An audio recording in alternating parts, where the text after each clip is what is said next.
Mark சுவிசேஷம் 9வது அதிகாரம்.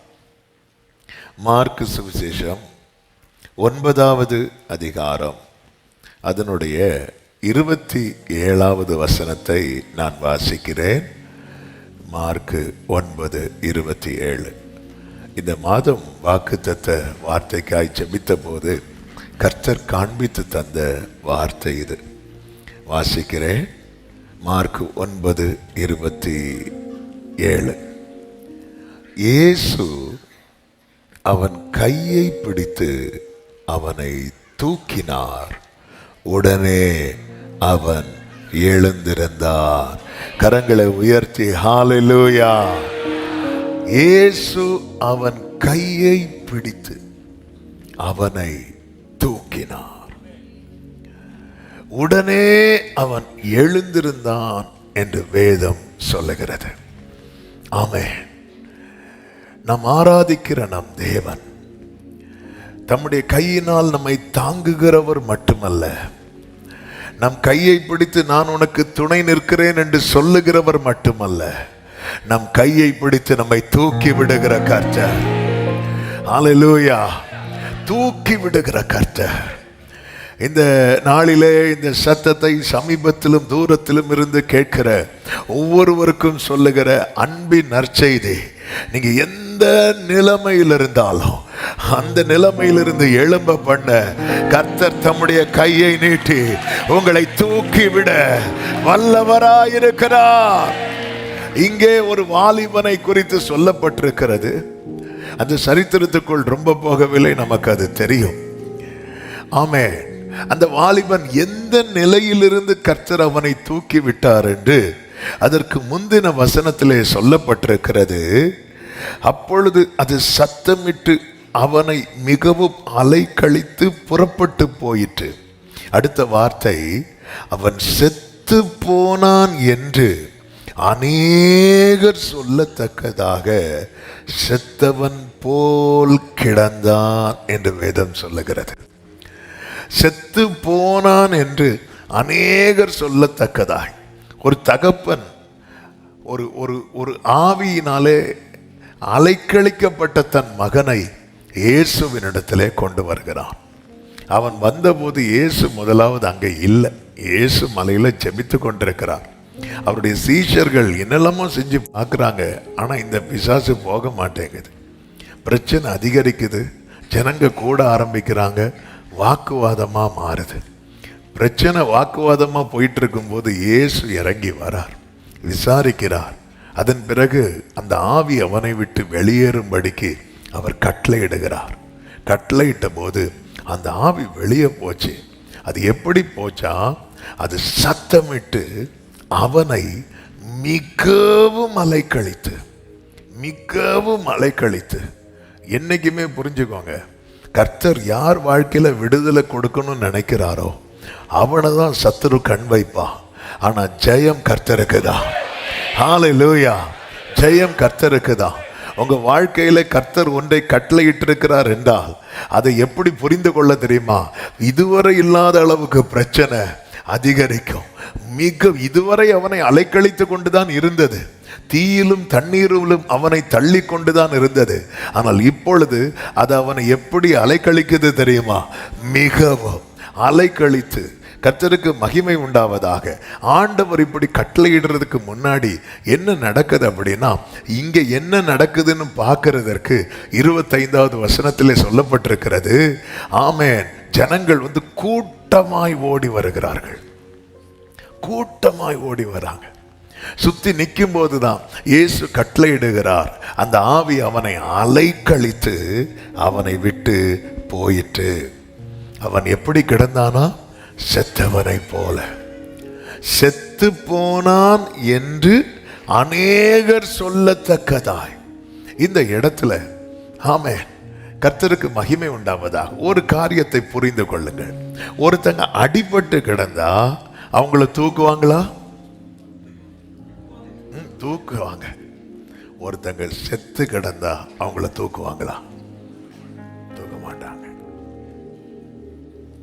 ஆமென். ஒருத்தங்க அடிபட்டு ரோட்ல கிடக்குறாங்கன்னா கண்டிப்பா தூக்குவாங்க. ஒரு எங்கே ஒரு சின்ன ஆக்சிடென்ட் நடந்தாலே யார் எப்படி வந்துடுவாங்க. அப்படி இன்னும் அந்த அந்த மனிதாபிமானம் இன்னும் அந்த சாகாமல் இருப்பதற்காக ஸ்தோத்திரம். ஆனால் ஒருத்தங்க அடிபட்டு செத்து கிடக்கிறாங்கன்னு வைங்களேன், யாரும் தூக்க மாட்டாங்க. எல்லாரும் சுற்றி நின்று பார்க்க தான் செய்வாங்க, தூக்க மாட்டாங்க. அதாவது இதுக்கு மேலே, அதாவது ஒரு பிரச்சனை தலைக்கு மிஞ்சி போகும்போது நம்மை சுற்றி இருக்கிறவர்களுக்கு வேடிக்கை தான் பார்க்க முடியும். அந்த கூட்டத்தில் அந்த மகனுடைய தகப்பனும் இருக்கிறார். அந்த தகப்பன் போய் செத்து போனான் என்று அநேகர் சொல்லத்தக்கதான். சுற்றி இருக்கிறவங்க எல்லாரும் பேச ஆரம்பிச்சிட்டாங்க, அவன் கதை முடிஞ்சுது, அவன் கதை முடிஞ்சுது அப்படி சொன்னதும் ஓடி போய் தகப்பனும் தூக்கவில்லை. எல்லாரும் அப்படி நிற்கும் போது அந்த கூட்டத்தில் யார் இருக்கிறா தெரியுமா? ஆமாம், கூட்டத்தின் நடுவில் இயேசு இருந்தாலும் எல்லாரையும் போல இயேசு அல்ல. ஹல்லேலூயா. இவன் அவரிடத்தில் கொண்டு வரப்பட்டவன், அவரிடத்தில் கொண்டு வரப்பட்டவன், அவரிடத்தில் கொண்டு வரப்பட்டவன் செத்து போனான் என்று சொல்லுகிற நிலைமையில் இருந்தாலும் அவரால் என்ன செய்ய முடியும் தெரியுமா? அவனை தூக்கிவிட முடியும், அவனை தூக்கிவிட முடியும். ஆமென் சொல்லுங்க பார்க்கலாம். ஆமென். சில சிச்சுவேஷன் நமக்கு ஹெல்ப் பண்றதுக்கு நிறைய பேர் இருப்பாங்க, நம்மளை தூக்கி விடுறதுக்கு நிறைய பேர் இருப்பாங்க. ஆனால் சில காரியங்கள் மிஞ்சி போகும்போது, கைவிட்டு போகும்போது நம்மளை சுற்றி இருக்கிறவங்களால வேடிக்கை மட்டும்தான் பார்க்க முடியும். இப்படிப்பட்ட நிலையில யாராவது இதை கேட்டு கொண்டிருக்கிறீங்கன்னா இந்த மாதத்தில் இந்த வார்த்தையை நீங்க இறுக பிடித்து கொள்ளுங்க. ஆண்டவர் உங்களால என்னை தூக்கி விட முடியும். ஆண்டவரே, எத்தனை பேர் இந்த காலை வேளையில சொல்ல முடியும், இந்த சூழ்நிலையிலிருந்து உங்களால என்னை தூக்கி விட முடியும், இப்படி ஒரு நிலைமையிலிருந்து உங்களால என்னை தூக்கிவிட முடியும், இந்த வியாதியிலிருந்து உங்களால என்ன தூக்கிவிட முடியும், இந்த பாவத்திலிருந்து உங்களால என்ன தூக்கிவிட முடியும், இந்த கடன் பாரத்திலிருந்து உங்களால என்ன தூக்கிவிட முடியும். சத்தமா ஆமென் சொல்லுங்க பார்க்கலாம். இயேசு அவன் கையை பிடித்து, ஆமென். ஆண்டவருக்கு இது ஒன்றும் புதுசு கிடையாது, ஆண்டவருக்கு இது பெரிய விஷயமும் கிடையாது. மார்க் 5வது அதிகாரத்தில் இன்னொரு வீட்டுக்கு போறார். அங்க ஒரு சின்ன பிள்ளை, 12 வயசு உள்ள பிள்ளை, அவ செத்தவளை போல கிடக்கல. அவ எப்படி கிடக்கிறா? அவ உண்மையிலே செத்து கிடக்கிறா. அவ கையும் இயேசு என்ன செய்தார் தெரியுமா? பிடித்து தூக்கி விட்டா. ஆண்டவர் ஒருத்தங்க கையை பிடிச்சிட்டாங்கன்னா, சமுத்திரத்திலே ஆமென் கடல் கொந்தளிக்கும் போது, கடல் கொந்தளிக்கும் போது பேதுரு அப்படி பொசுக்குன்னு உள்ள போறார். இயேசு என்ன தெரியுமா செய்தார்? உடனே கையை பிடித்தார். கையை பிடிச்சு என்ன பண்ணார் நினைக்கிறீங்க? தூக்கி விட்டார். தூக்கி விட்டதும் வேதம் சொல்லுகிறது இருவரும் படகில் ஏறினார்கள். அதன் அர்த்தம் என்ன? திரும்பவும் பேதுரு அதுல என்ன பண்றார்? நடக்கிறார். இந்த காலை வேளையில வார்த்தைக்காய் ஏக்கத்தோடு வந்திருக்கிற உள்ளங்களுக்கு சொல்லுகிற வார்த்தை, உங்களை தூக்கி விட அவருக்கு முடியும். என்னை தூக்கி விடுகிற ஒருவர் இருக்கிறார். நல்ல கரங்களை தட்டி ஜீசஸ், ஜீசஸ் என்னை தூக்கிவிட என் ஆண்டவருக்கு முடியும். ஹல்லேலூயா. துயரத்தில் கூப்பிட்டே, உதவிக்காய் கதறினே, அழுகுரல் கேட்டீரையா.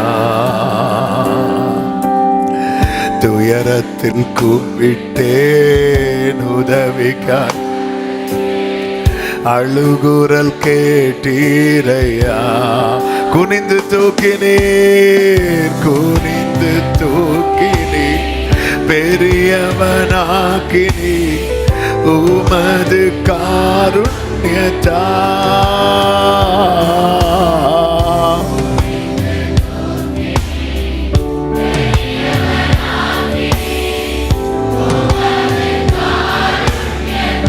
கைகளை உயர்த்தி சொல்லுவோம். குனிந்து தூக்கினீரே, பெரியவனாக்கினீரே,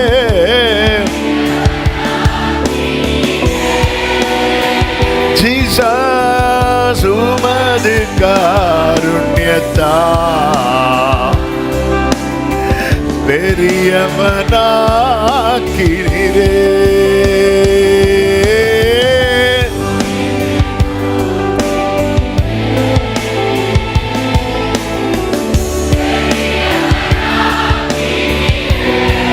ஆமென். உமது ஜீசஸ். ஒரு விஷயம் அப்படியே கண்களை மூடி உங்க வலது கரத்தை உயர்த்தி, உங்க வலது கரத்தை உயர்த்தி ஆண்டவர்கிட்ட சொல்லுங்க, ஆண்டவரே, என்னுடைய இந்த நிலைமையிலிருந்து என்னை தூக்கி விட உம்மால் முடியும். நீங்க தூக்கி விட்டுட்டீங்கன்னா நான் எழும்பிடுவேன் ஆண்டவரே, எழும்பிடுவேன் அப்பா. எந்த நிலைமையிலிருந்து வெளியே வர முடியாம தவிக்கிறீங்க, இந்த 1ஆம் தேதி காலை வேளையில இந்த வார்த்தையை நம்பி ஆண்டவர்கிட்ட சொல்லுங்க, ஆண்டவரை, இதுல இருந்து யாருக்கும் என்ன தூக்கி விட முடியாது. என்னை சுத்தி இருக்கிறவங்களுக்கு வேடிக்கை மட்டும்தான் பார்க்க முடியுதுப்பா, வேடிக்கை மட்டும்தான் பார்க்க முடியுது. ஆனா உங்களால என்னை தூக்கி விட முடியும், உங்க கரத்தால என்னை தூக்கி விட முடியும். நான் உம்மை நம்புகிறேன். இந்த ஒரு நிலையிலிருந்து நீர் என்னை தூக்கி விடுவீர். நீர் என்னை, நான் எழும்புவேன், நான் எழும்புவேன், நான் எழும்புவேன். என்னை எழும்ப பண்ணும். என் ஆண்டவர் என் கூட இருக்கிறதுனால நான் எழும்புவேன், நான் எழும்புவேன். என்னை அலைக்கழிக்கிற சத்துரு தோற்று போகும்படிக்கு, ஓ என் சத்துருவே, எனக்கு விரோதமாய் சந்தோஷப்படாது. நான் விழுந்தாலும் நான் விழுந்தாலும் நான் விழுந்தாலும் நான் எழுந்திருப்பேன். ஓ ராமா சதா ராமா காரா மா காரா. என்னை கர்த்தர் தூக்கி விடுவா, என்னை கர்த்தர் தூக்கி விடுவா. எந்தெந்த காரியத்துல இருந்து நீங்க எழும்பணும்னு நினைக்கிறீங்க, உங்களை சில சொல்லுவாங்க தெரியுமா, சிலர்கிட்ட இந்த ரெக்கமெண்டேஷன் போகும்போது கொஞ்சம் நீங்க தூக்கி விட்டீங்கன்னா, ஆமென். சிலர்லாம் தூக்க எப்படி முடியும்? கொஞ்சம் நீங்க கொஞ்சம் அவங்கள அப்படியே கை தூக்கி விட்டீங்கன்னா, ஹல்லேலூயா, ஆமென், ஆமென். உங்க ஜெப ஜீவியத்துல ஒருத்தங்க சப்போர்ட்டிவா இருந்தா நல்லா இருக்கும்னு ஃபீல் பண்றீங்களா? அவர் தூக்கி விடுவார். ஆமென், ஹல்லேலூயா. ஆவிக்குரிய யுத்தத்தினால சோர்ந்து போறீங்களா? அவர் தூக்கி விடுவார், தூக்கி விடுவார். மோசேயின் கை அப்படி தளரும் போது தூக்கி விட ஆரோனும் ஊரும், நாம் தளரும் போது தூக்கி விட பரிசுத்த ஆவியானவர். ஆமென் சொல்லுங்க பார்க்கலாம். தூக்கி விடுகிறவர், தூக்கி விடுகிறவர். ஹல்லேலூயா. நீங்க என்ன வீட்டுல போய் எதுல இருந்தெல்லாம் நீங்க எழும்பணும், மேல வரணும்னு நினைக்கிறீங்க, எல்லாத்தையும் எழுதி வச்சுட்ட 1ஆம் தேதியை ஜெபம் பண்ண ஆரம்பிங்க. ஆமென், ஹல்லேலூயா, ஆமென். இது ஒரு தீர்க்க தரிசனமான வார்த்தை. சிறு வயதிலிருந்தே இந்த வாலிபனுக்கு இந்த பிரச்சனை இருந்துச்சு. இயேசு டீல் பண்றார் பாருங்க. ஆமென், பல நாள் பிரச்சனை. ஆமென். லூக்கா சுவிசேஷத்தில் இது எப்படி சொல்லப்பட்டிருக்கும் தெரியுமா? அது அவனை கசக்கி அதுக்கப்புறம் விட்டுட்டு போகுமா. இதுவரை கசக்கி பிரச்சனை. என்ன பிரச்சனை? ஒரு பிசாசு ஒரு வாலிபனுக்குள்ள இருந்து அவனை என்ன செய்யுது? கசக்குது. அது அவனை கசக்கின பிறகு அப்படி தூக்கி போட்டுட்டு, ஆமென், அவன் செத்து போயிட்டான் என்று அநேகர் சொல்லத்தக்கதாய். நம்ம தகப்பன் காதுல என்ன கேட்க தெரியுமா? அவன் செத்துட்டான், அவன் செத்துட்டான், அவன் செத்துட்டான், அவன் கதை முடிஞ்சிட்டு, அவன் கதை முடிஞ்சிட்டு அப்படி கேட்டுட்டு இருக்கும் போது இயேசு அவன் கையை அப்படி பிடித்து அப்படி தூக்கிட்டார். ஆண்டவரே, என்னுடைய இந்த நிலையிலிருந்து, என்னுடைய இந்த மந்த நிலையிலிருந்து, என்னுடைய இந்த முடக்கப்பட்ட நிலையிலிருந்து, ஆண்டவர், இந்த மனுஷர் தலையில ஏறி போகிற நிலையிலிருந்து, இந்த வலையில் அகப்பட்ட நிலையிலிருந்து, தீயையும் தண்ணீரையும் கடக்கிற இந்த நிலையிலிருந்து என்னை தூக்கிவிட, என்னை தூக்கிவிட உம்மால் மட்டுமே முடியும். சங்கீதம் 145:14 சொல்லப்பட்டிருக்கிறது, கர்த்தர் விழுகிற யாவரையும் தாங்கி மடங்கடிக்கப்பட்ட யாவரையும் தூக்கி விடுகிறார். ஹல்லேலூயா. தூக்கி எறியப்பட்ட என்னை வேண்டும் என்று சொல்லி சேர்த்து கொண்டு, ஓ தூக்கி எறியப்பட்ட, தூக்கி வேண்டும் என்று சொல்லி, ஓடரபா சந்தரபா லகடரா, கைகளை உயர்த்தியும் அழகான கண்கள் முடிந்ததென்று நினைத்தனா. மோசேக்கு அநேக காரியங்களை பிரமாணங்களாக கொடுப்பார். அதில் ஒன்றுதான் வாசிக்கலாம். உபாகமம் 22:4. உபாகமம் 22:4. உன் சகோதரனுடைய கழுதையாவது மாடாவது வழியிலே விழுந்து கிடக்கிறதை கண்டாயானால், நீ பார்க்கலன்னா பிரச்சனை இல்லை, ஆனா நீ பார்த்துட்டேன்னா அதை காணாதவன் போல விட்டு போகாமல் அதை தூக்கி எடுத்து விடுவாயாக. கரங்களை உயர்த்தி ஆமென் சொல்லுங்க. நீங்க ஆண்டவருடைய பிரமாணம் அப்படின்னால என்ன அப்படின்னா அவருடைய ஹார்ட் தான். அவர் அவருடைய ராஜ்யம் எப்படி இருக்குன்னு நினைக்கிறாரோ அதையெல்லாம் பிரமாணமாக கொடுக்கிறார்.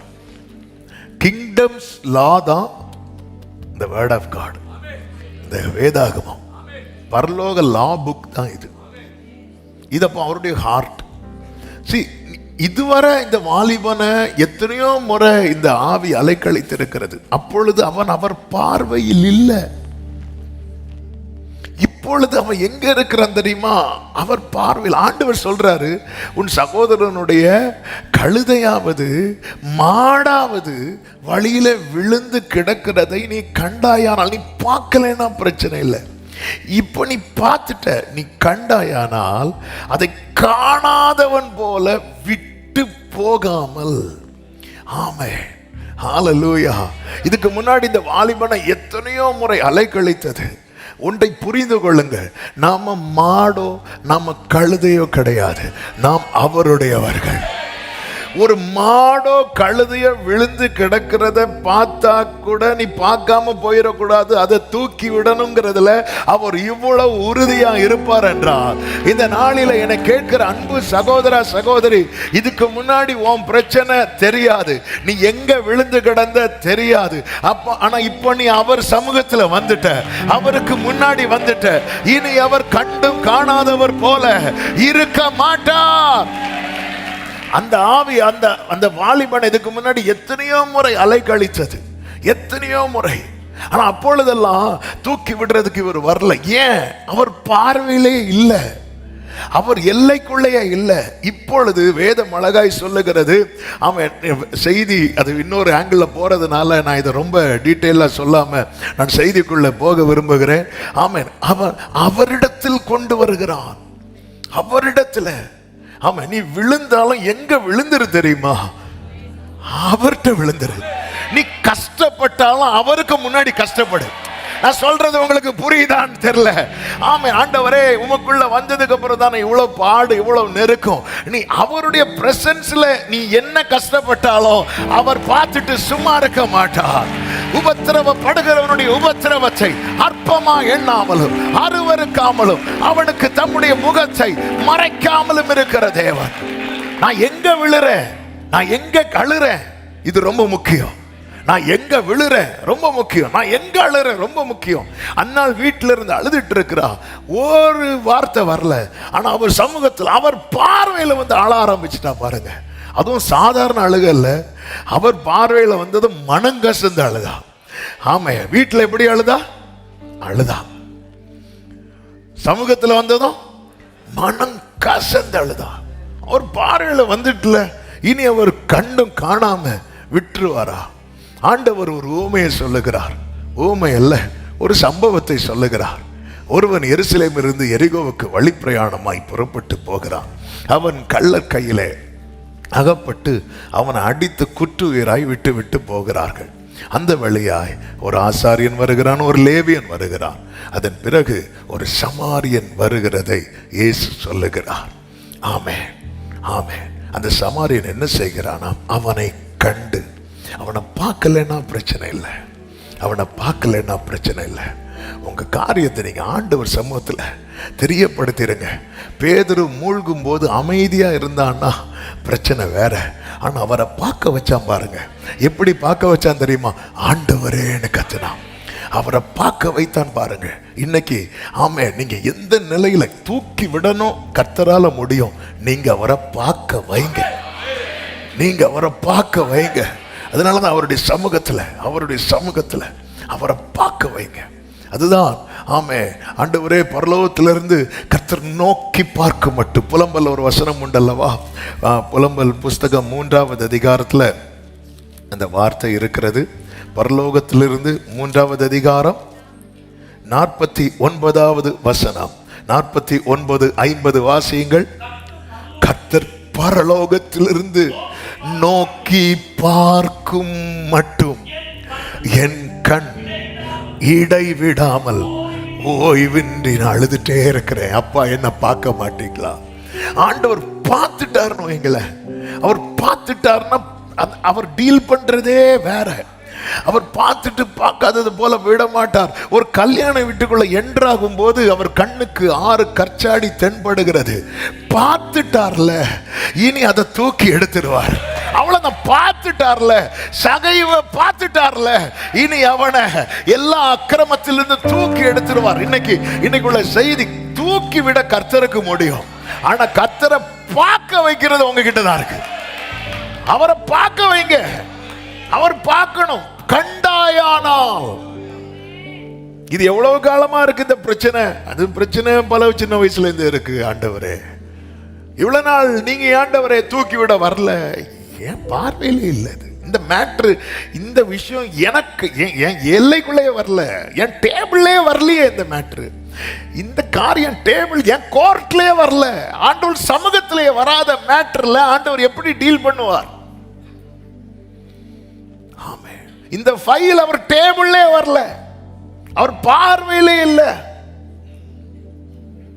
இயேசு கிறிஸ்து எங்கெல்லாம் நடந்து போறாரோ அவர் பார்வை படும்படிக்கு ஜனங்கள் வியாதியா இருக்கிறவங்களெல்லாம் கொண்டு வந்து வைப்பாங்களா? அவர் பார்வை படும்படிக்கு, அவர் பார்வை படும்படிக்கு அவர் பார்த்துட்டா போதும். கூட்டத்தின் நடுவில் ஆண்டவர் இப்படியே பார்க்கும்போது அந்த பார்வை என் மேல பட்டா போதும். அதுக்கப்புறம் அவரால் காணாதவன் போல இருக்கவே முடியாது. அப்படிதான் ஆலயத்தில் அவர் உட்கார்ந்து இருக்கும்போது கூட்டத்தின் நடுவில் ஒரு சூம்பின கையுடையவன் அவர் பார்வையில பட்டுட்டான். தூக்கி விட்டார்.